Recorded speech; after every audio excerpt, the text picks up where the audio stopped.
Hello everybody, welcome. In this video, I'm going to show you how to clone a Hyper-V virtual machine. So I have Hyper-V already up and running and I have deployed a machine. So in order for you to clone a machine, you have to make sure first of all the machine is shut down. So I am not gonna turn it back on since it's already shut down. It's gonna make this quick and easy. So we're gonna come over here, the machine is shut off. Once we know that's the case, then we're going to click on export. When you do that, it will actually let you browse, or if you want to put in a share, you'll put in your network share path. In this case, I'm going to browse to it, and then I'm going to go to this drive over here where I have 2 TB, and then I'm going to find a folder, or I can create a folder. So let's make a new folder called template. And then once we like the folder name, we hit select folder, and then we will go ahead and I can actually put something else in front. I'm gonna put in server 2000 server 22, and then I'm gonna hit export. So now it's exporting, and it's gonna take a little bit, maybe 5 to 10 minutes. I'm going to fast forward the video, and then I'll resume back up once we're done exporting. You can see over here it says exporting, so don't want to mess with it.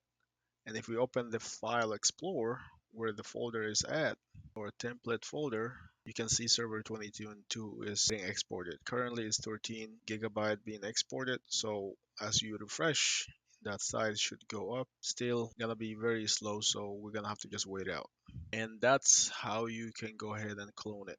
Alright, so we are finally completed our cloning, or if you will, our exporting of the VM.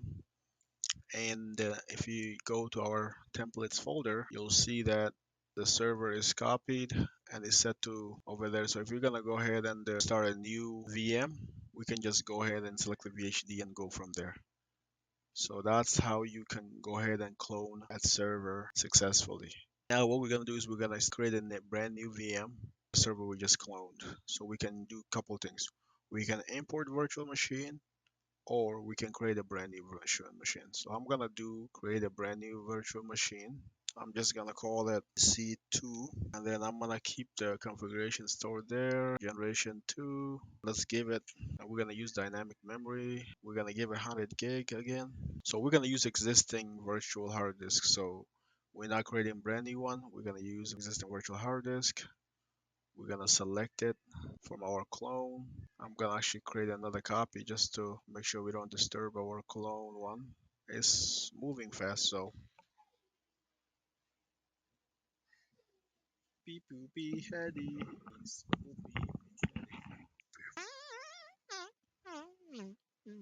Alright, so I created a copy. We're gonna use the original one to go ahead and import the VHD. So that's our VHD, virtual hard disk, our VHD. Hit next. This is the setup. We are happy with it. Hit finish. So now if we hit connect and start, never mind. Let me see here 1 second.